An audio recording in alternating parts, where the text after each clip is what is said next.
இங்க ஸ்டேஷன்ல வச்சு தங்கமயில் ஒரு பக்கம் கரெக்டா பாண்டியன் குடும்பத்துக்கு சாதகமா தீர்ப்பு சொல்லிடுறாங்க. சொல்லப்போனா எங்க அம்மா தான் இந்த மாதிரி கவரிங் நகையை போட்டாங்க, தங்கம் வெறும் 7 பவுன் தான் போட்டாங்க அப்படின்ற மாதிரி எல்லா உண்மையும் வெளியில சொல்லிடுறாங்க. அப்ப இதை கேட்ட இன்ஸ்பெக்டர் ரொம்ப கோபத்தோட, ஏமா உங்களுக்குலாம் அறிவில்ல, இந்த மாதிரி நீங்க இப்படிதான் விளையாடுவீங்களா? உங்களோட சுயநலத்துக்காக நீங்க ஆப்போசிட் குடும்பத்தை இப்படி டார்ச்சர் பண்ணிருக்கீங்க. இப்ப மட்டும் அவங்க ஒரு கேஸ் கொடுத்தாங்க, அவ்வளவுதான், நீங்க 3 பேரும் ஜெயிலுக்குள்ள போயிடுவீங்க அப்படின்ற மாதிரி அந்த இன்ஸ்பெக்டர் ஒரு பக்கம் மிரட்டிட்டு அதுக்கப்புறம் நகையை வாங்கி பாண்டியன் குடும்பத்து கையில இருந்து தங்கமயில் குடும்பத்துக்கு கொடுத்துறாங்க. அதை வாங்கிட்டு அவங்களும் வீட்டுக்கு கிளம்பிடுறாங்க. அடுத்தபடியா இங்க பாண்டியன் ஃபேமிலியும் டைரக்டா வீட்டுக்கு வந்ததுக்கு அப்புறம் ராஜியும் மீனாவும் இந்த உண்மையை மறைச்சதை பத்தி பேசி அவங்க 2 பேரையும் பயங்கரமா டார்ச்சர் பண்ண ஆரம்பிக்கிறாங்க. உங்களுக்கு எவ்வளவு தைரியம் இருக்கணும், இவ்வளவு நாளா அந்த உண்மையை மறைச்சிருக்கீங்க, இன்னும் எத்தனை உண்மையை தான் மறைச்சு வச்சிருக்கீங்க? சொல்ல போனா எப்ப பார்த்தாலும் மீனா கிட்ட மட்டும் ரகசியம் நிறையவே இருக்கு, அதுவும் பயங்கரமா கொட்டி கிடக்குது அப்படின்ற மாதிரி இங்க கோமதி ஒரு பக்கம் மீனாவை போட்டு வாட்டுன்னு வாட்டிட்டு இருக்காங்க. அதே நேரம் செந்தில் ஒரு பக்கம் மீனா மேல கோவப்பட்டு, நீ பண்ணது தப்பு மீனா, அவங்கள பத்தி உண்மையை நீ அப்பவே சொல்லியிருந்தனா பிரச்சனை சால்வ் ஆயிருக்கும் அப்படின்ற மாதிரி சொல்றாங்க. ஆனா இன்னொரு பக்கம் கதிர் தான், இங்க பாருங்க, முன்னாடி நமக்கு நகை விஷயம் தெரிஞ்சிருந்துச்சுன்னா கண்டிப்பா நம்ம பிரச்சனையில சிக்கியிருப்போம், இப்போ கரெக்டா போலீஸ் ஸ்டேஷன்ல வச்சு தெரிஞ்சதுனால தான் இந்த விஷயத்துல நம்ம தப்பிச்சிருக்கோம் அப்படின்ற மாதிரி இவங்க ஒரு பக்கம் கொஞ்சம் நிதானமாகறாங்க. அந்த விஷயத்தையும் சொல்லி எல்லாருக்கும் புரிய வைக்கவும் ட்ரை பண்றாங்க. பட் ஆனா யாருக்கும் அது புரியவே மாட்டேங்குது. இங்க ராஜி மீனாவையும் போட்டு லெஃப்ட் ரைட்னு வாங்கிட்டு இருக்காங்க. இப்படி இது ஒரு பக்கம் இருக்க, குழலி ஒரு சைடு பிரச்சனை பண்ணிக்கிட்டு இருக்காங்க. என்ன மறந்துட்டீங்களா, அவ என்ன அவ்வளவு பெரிய ஆளா, அவ என் மேலேயும் கேஸ் கொடுத்துருவாளா அப்படின்ற மாதிரி இன்னுமே தங்க மேல உண்டு இல்லைன்னு பண்ண போறன்ற மாதிரி பில்டப் பண்ணிட்டு இருக்காங்க. இப்படி இது ஒரு பக்கம் பாண்டியன் சைட் வீட்டில் போயிட்டு இருக்கு. இன்னொரு பக்கம் நம்ம தங்கமேல் வீட்டில் டைரக்டா பாக்கியமும் தங்கமேல போட்டு பலார்னு அடிக்க ஆரம்பிக்கிறாங்க. அடிச்சது மட்டும் இல்லாம, உன்னை நம்பி போய் நான் போலீஸ் ஸ்டேஷன்ல கேஸ் கொடுத்தேன் பாத்தியா, என் புத்தியை செருப்பாலே அடிக்கணும். சொல்லப்போனா உன் வாழ்க்கையை சரி பண்றதுக்காக போகாத இடம் ஏறாத இடத்துக்கெல்லாம் நான் போய் ஏறி இறங்கி நான் உனக்கு எல்லாத்தையும் செஞ்சுக்கிட்டு இருக்கேன். நீ என்னன்னா நான் சொல்றதை விட்டு மாத்தி அந்த குடும்பத்துக்கு சாதகமா நீ சாட்சி சொல்லிட்டு இருக்க அப்படின்ற மாதிரி சொல்றாங்க. அப்ப தங்கமயிலும், அம்மா நான் என்னம்மா பண்றது, எனக்கு வேற வழி தெரியலமா அப்படின்ற மாதிரி இவங்க ஒரு பக்கம் பயங்கரமா வருத்தப்பட ஆரம்பிக்கிறாங்க. அப்ப இதை பார்த்துட்டு இங்க பாக்கியமும், ஆமா வேற வழி தெரியலன்னு சொல்லி இப்ப அவங்க சைடு உண்மை சொன்னல, அவங்க என்ன வா மருமகளேன்னு சொல்லி உன்னை வீட்டுக்கு கூட்டு போயிட்டாங்களா, இல்ல தானே உன்னை எங்கேயே விட்டுட்டு போயிட்டாங்கல்ல அப்படின்ற மாதிரி இங்க இன்னுமே பாக்கியம் ரொம்ப ரைஸ் ஆகுறாங்க. அது மட்டும் இல்லாம, இதுக்கு மேல உன்னை இந்த வீட்டில் வச்சு எனக்கு சாப்பாடு போட முடியாது, நீ முதல்ல வீட்டை விட்டு வெளியில போன்னு சொல்லி தங்கமயில கையை பிடிச்சி தரன்னு இழுத்துட்டு வெளியில வராங்க. அப்ப இதை பார்த்துட்டு தங்கமயிலோட தங்கச்சியும் மயிலோட அப்பாவும் சேர்ந்து பாக்கியத்தை தடுக்க பார்க்குறாங்க. ஆனால் பாக்கியம் அதை கேட்கறதாவே இல்லை. அவங்க மயிலை வெளியில் எடுத்துகிட்டு வந்து, இனிமேல் நீங்கள் இருக்க வேணாட்டி இந்த வீட்டை விட்டு வெளியில் போன்னு சொல்லி பயங்கரமாக பிரச்சனை பண்ணுறாங்க. தங்கமயிலுக்கும் வேறு வழி தெரியல, அம்மா நான் எங்கம்மா போவேன், நான் என்ன பண்ணுவேன் எனக்கு தெரியலையம்மா அப்படின்னு சொல்லி அவங்களும் பயங்கரமாக ஃபீல் பண்ணி அழ ஆரம்பிக்கிறாங்க. அதுக்கப்புறம் ஒரு வழியாக பாக்கியத்தோட ஹஸ்பண்ட் தான் பாக்கியத்தை சமாதானப்படுத்தி மயிலை வீட்டுக்குள்ளே கூட்டிகிட்டு வராங்க. இன்னொரு பக்கம் பாக்கியத்துக்கு இந்த மாதிரி தங்கமயில் பண்ண விஷயத்தினால எல்லாமே தலைகீழ மாறி போச்சு. இப்போ எப்படி இதை சரி பண்ணுறது, எப்படி தங்கமயிலுக்கு அவளோட வாழ்க்கையை திருப்பி கொடுக்கறது அப்படின்னு சொல்லி தெரியாம இவங்க ரொம்பவே வருத்தப்பட ஆரம்பிக்கிறாங்க. அந்த வருத்தத்திலேயே பாண்டியன் குடும்பத்தை சும்மா விடக்கூடாது, அவங்கள பழி வாங்கணும், அவங்களுக்கு என்ன பண்றது அப்படின்னு சொல்லிட்டு இவங்க யோசிக்க ஆரம்பிக்கிறாங்க.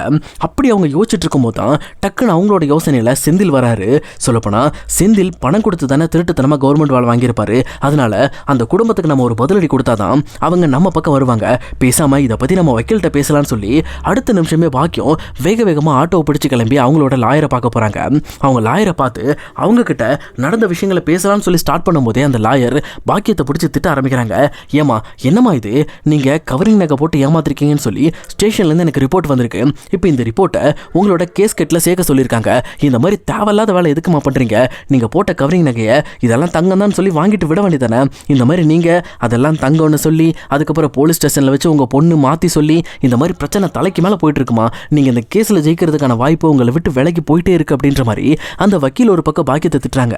அப்ப பாக்கியம் தான், எனக்கு என்ன பண்றதுனே தெரியலங்க, என் பொண்ணு வேற அந்த குடும்பத்து ஆளுங்களை பார்த்து பயந்து அவங்களுக்கு சாதகமா பதில் சொல்லிட்டு இருக்கா, இப்ப நான் என்னதான் பண்றது சொல்லுங்க, எனக்கு இப்போ ஒரு துருப்பிச்சிட்டு கிடைச்சிருக்கு, அந்த குடும்பத்தை எப்படியாவது பயமுறுத்தி என் பொண்ணை அந்த வீட்டுக்குள்ள நான் கொண்டு போகணும், அதுதான் எனக்கு முக்கியம். அதனால அந்த குடும்பத்துல 2வது பையன் ஒருத்தர் இருக்கான், அவன் பேரு செந்தில், அவன் 10 லட்ச ரூபாய் பணம் கட்டி தான் கவர்மெண்ட் வேலைக்கு போனான். அந்த 10 லட்ச ரூபாய் பணம் கட்டின விஷயம்லாம் எப்படின்னு எனக்கு தெரியும். அதே நேரம் என் பொண்ணு தான் அந்த விஷயத்தை பத்தி என்கிட்ட சொன்னா. சொல்லப்போனா அந்த செந்திலோட ஒய்ஃப் இருக்காங்கல்ல, அவங்களும் கவர்மெண்ட் ஆஃபீஸில் தான் வேலை செய்கிறாங்க.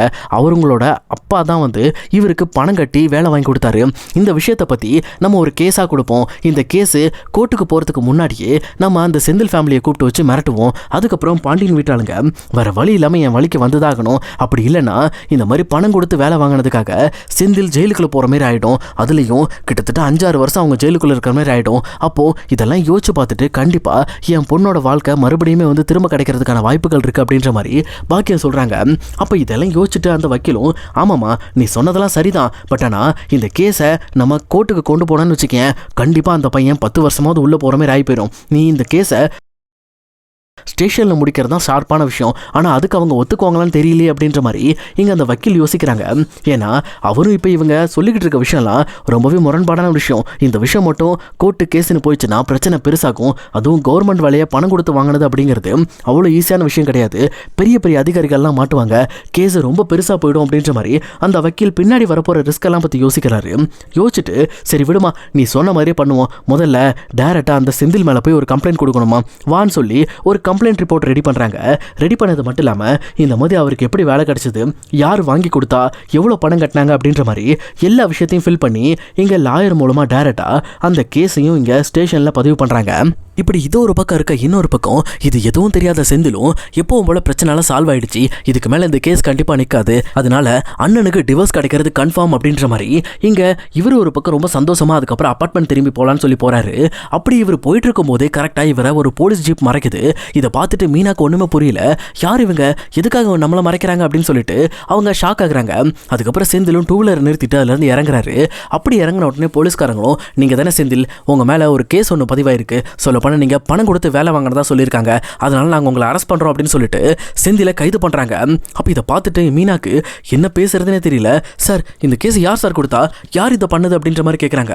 அப்போ கரெக்டாக அங்கே இருக்கிற இன்ஸ்பெக்டரும், இது வேற யாரும் இல்லைம்மா, யாரோ பாக்கியன்றவங்க தான் சொல்லியிருக்காங்க, அது மட்டும் இல்லாமல் நீங்கள் பணம் கட்டினதுக்கான ஆதாரங்கள்லாம் வச்சிருக்கிறதா சொல்லி கேஸ் கொடுத்துருக்காங்க, இது மட்டும் நிரூபிக்கப்பட்டுச்சுன்னா கண்டிப்பாக உங்கள் ஹஸ்பண்ட் ஒரு 10 வருஷமாவது உள்ளே இருக்கிற மாதிரி ஆகிடும் அப்படின்ற மாதிரி அந்த போலீஸ்காரங்க ஒரு மிரட்டிட்டு செந்தில் அங்கேருந்து கூட்டிகிட்டு போகிறாங்க. அங்கே செந்தில் ஸ்டேஷன் போக போக அதே நேரம் இங்கே மீனாவும் செந்தில் பின்னாடியே ஸ்டேஷனுக்கு போயிடுறாங்க. அங்கே போனதுக்கப்புறம் இந்த மாதிரி யாரா அந்த கேஸை கொடுத்ததுன்னு சொல்லி திரும்பி பார்த்தா அந்த இடத்துல பாக்கியம் இருக்காங்க. அப்போ பாக்கியத்தை பார்த்து மீனாவும், என்ன பண்ணுறீங்க, என் வாழ்க்கையை அழிக்கலான்னு முடிவு பண்ணிட்டீங்களா அப்படின்ற மாதிரி பாக்கியத்திட்ட போய் சண்டை போட ஆரம்பிக்கிறாங்க.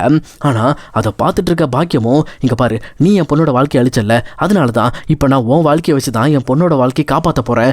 இப்போவே நான் உனக்கு சொல்கிறேன், நீ உன் மாமனார் வீட்டில் போய் பேசு, இப்போ உன் புருஷனை காப்பாற்றணும் அப்படின்னா என் பொண்ணை மறுபடியும் அந்த சரவணை வீட்டில் கூப்பிட்டு வச்சு குடும்பம் நடத்தணும். அப்படி இல்லை, முடியாது, என் பொண்ணு வேண்டாம், அவளை இனிமேல் வாழ வெட்டியா என் வீட்டிலே இருந்துக்கிட்டுன்னு சொல்லி சொன்னான் அப்படின்னா கண்டிப்பாக உன் புருஷனை ஜெயிலுக்குள்ளே அனுப்பாமல் விட மாட்டேன். அதுக்கான வேலைகள் எல்லாத்தையும் நான் பார்த்துட்டேன். அது மட்டும் இல்லாமல் உன் புருஷன் வேலை வாங்கினால அதுக்கான ஆதாரங்களையும் நான் திரட்டிட்டேன்.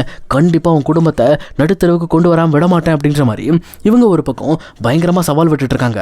அப்போ இதையெல்லாம் பார்த்துட்டு இங்கே மீனாக்கு என்ன பண்ணுறதுனே தெரியல.